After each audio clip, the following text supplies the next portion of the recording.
అందరికీ నమస్తే అండి. ఈరోజు వరాహి మాత పూజ చాలా సింపుల్గా 10 మినిట్స్లో ఎలా పూర్తి కావాలో చూపిస్తాను, చూడండి. చాలా సింపుల్గా, అస్సలు ఎటువంటి ఖర్చు లేకుండా ఎంతో సింపుల్గా చేసుకునే పూజ లాగా చేసుకుందాం. ఎక్కువ ప్రయోగాలు అవన్నీ మనం చేసుకోలేం కదండి. అందుకోసం చిన్నగా ఖర్చు లేని పనిగా మనం చేసుకుందాం. భక్తి అంటే ఎప్పుడు ఆడంబరం కాదండి. భక్తి అంటే మన అమ్మను మనం ఏ విధంగా అయితే అమ్మ అనే భక్తితో పిలుస్తామో అదే మనకు భక్తిగా భావించి పూజ చేసుకుందాం. ఎక్కువ ఆడంబరాలు, ఎక్కువ ప్రసాదాలు, ఎక్కువ హంగామా అవన్నీ ఉంటేనే పూజ అన్నట్టుగా తయారైపోయింది ఇప్పటి రోజుల్లో. కానీ అలా కాకుండా చాలా సింపుల్గా మనం మన అమ్మని ఏ విధంగా అయితే పూజ చేసుకుంటామో, అమ్మ నా కష్టం ఇది, నా కష్టం తీర్చమ్మా, అమ్మ నేను ఈ బాధలో ఉన్నాను, నా బాధను కొంచెం తీర్చమ్మా అని మనం మన అమ్మకు మనం ఈ విధంగా కోరుకుందాం. అమ్మకి కుంకుమ పెట్టేసి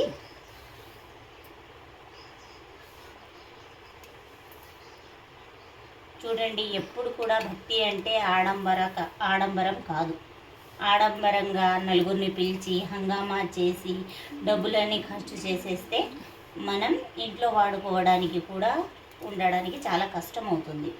అందరం మధ్యతరగతిలో ఉన్న ప్రజలం కాబట్టి చాలా సింపుల్గా, అంటే ఎలా మనం ఏదో మంత్రాలు చదివేసి ఏదో హోమాలు చేసేసి అదొకటే పూజ కాదు, వాళ్ళొక్కటే అమ్మవారిని తలుచుకున్నట్టు కాదు.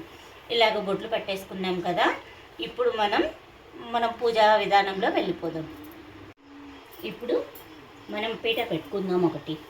ఆ పీట మీద మనం పసుపు కుంకుమను చల్లుకుందాం. ఫస్ట్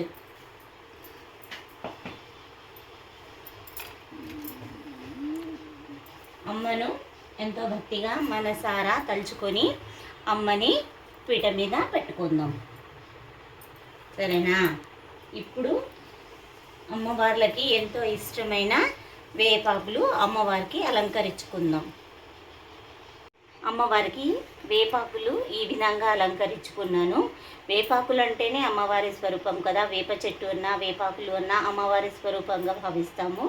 ఇప్పుడు మనం పూలతో అలంకరించుకుందాం. ఈ విధంగా అమ్మవారికి మనం పూలతో అలంకరించుకుందాం.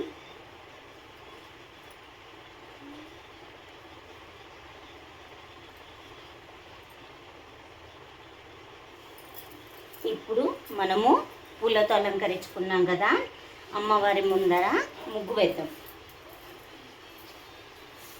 ఇప్పుడు ముగ్గు అమ్మవారి ముందర ఎలా వేసుకోవాలో చూపిస్తాను, రండి.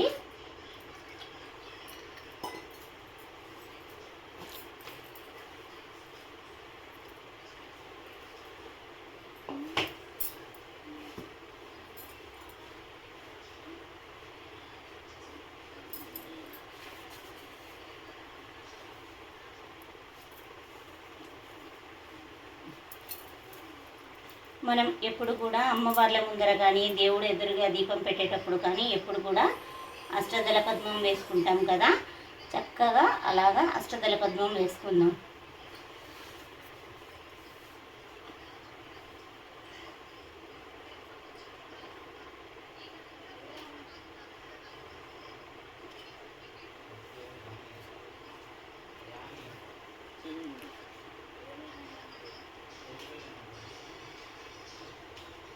వీడియో మరీ లాంగ్ అవుతుంది అనుకుంటున్నారేమో, చూడండి. సింపుల్గా చేసుకునే విధానం అంతే.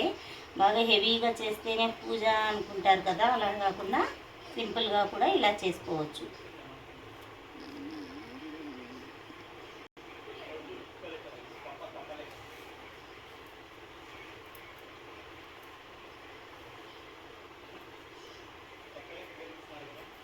ఇప్పుడు ఈ ముగ్గులో ఒక పుష్పం పెట్టుకుందాం. ముగ్గు ఎందుకు పెడతాము అంటే మహాలక్ష్మి స్వరూపం ముగ్గు కాబట్టి ముగ్గు పెట్టుకుందాం.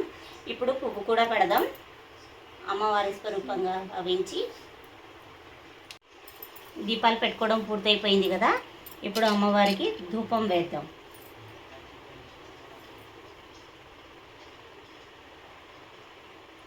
వరాహి అమ్మవారికి ధూపం అంటే చాలా ఇష్టమట.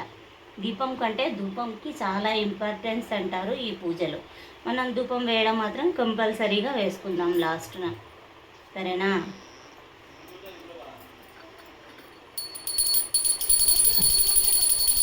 ధూపమాగ్రాపయామి, ధూపం దర్శయామి. అమ్మవారికి ధూపం చూపించాం కదా ఏ విధంగా.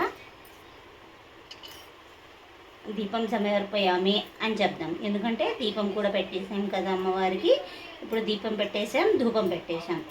ఇప్పుడు అమ్మవారికి మనం ఒక్కొక్క నామాలు చదువుకుంటూ పూజ చేసుకుందాం, సరేనా? చదవము అమ్మవారికి.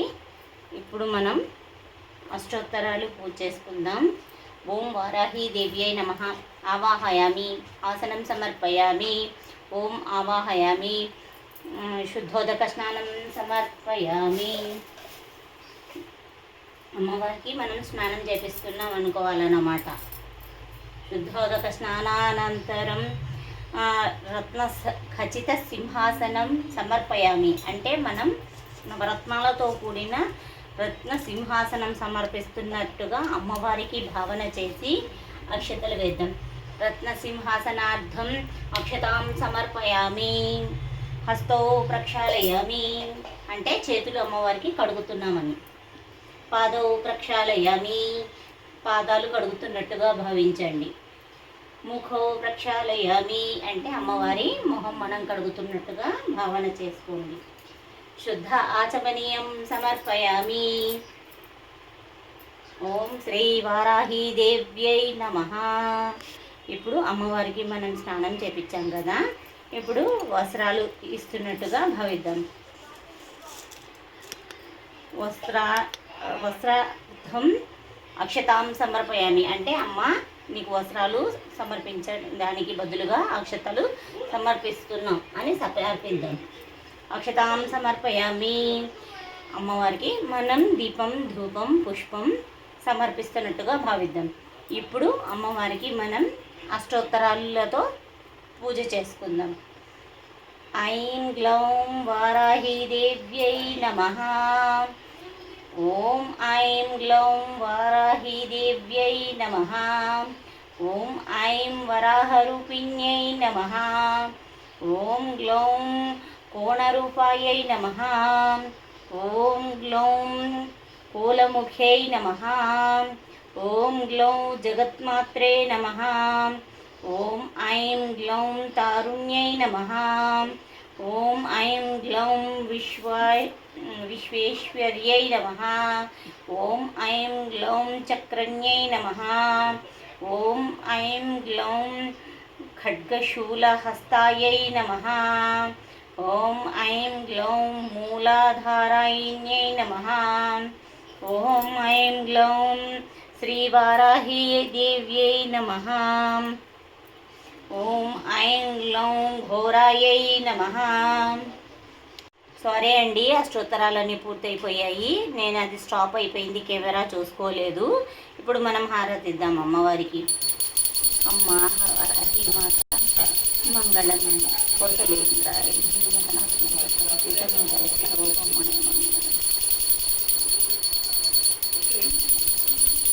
ఓం వారాహి దేవ్యై నమః. ఓం శ్రీ వారాహి మాతే నమః. ఓం శ్రీ వారాహ్యై నమః.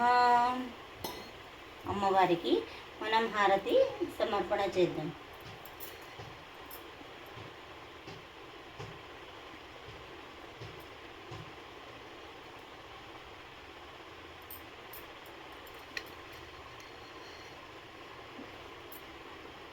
మీరు కూడా హారతి తీసుకోండి అమ్మవారికి. అమ్మవారికి ప్రసాదంగా పాలకోవా నివేదన చేశాను. మన ఇంట్లో ఏముంటే అది మనం పూజలో భాగంగా పెట్టుకోవచ్చు. మనం ఏది తిన్నా ఏది ఉన్నా అమ్మవారి ప్రసాదమే కదా. అలాగే మనం కూడా మన ఇంట్లో ఉండేది అమ్మవారికి సమర్పణ చేద్దాం. ఎప్పుడు కూడా లేని ఆడంబరాలు లేనివి ఎందుకు, నేను ఇలా సింపుల్గా పూజ చేసుకుంటున్నా. మీ ఇంట్లో ఏముంటే అవి పెట్టి అమ్మవారికి పూజ చేసుకోండి. తర్వాత అమ్మవారికి తాంబూలం ఉంటే నివేదన చేయండి. అమ్మవారికి తాంబూలం అంటే చాలా ఇష్టమట, కాబట్టి అమ్మవారికి తాంబూలం నివేదనం చేయండి. ఎప్పుడు కూడా అమ్మవార్లు అందరికీ కూడా తాంబూలం పూరిత ముఖప్రియ అంటే అమ్మవారు ఎప్పుడు కూడా తాంబూలం వేసుకొని ఉంటుందట. అందుకు కాబట్టి అమ్మవారికి తాంబూలం అంటే చాలా ఇష్టం. సరే, ఈ 5 నిమిషాల వీడియో మీకు నచ్చుతుందని భావిస్తున్నాను. జై వారాహి దేవి నమః. Please like, share and subscribe. Bye, ఉంటా.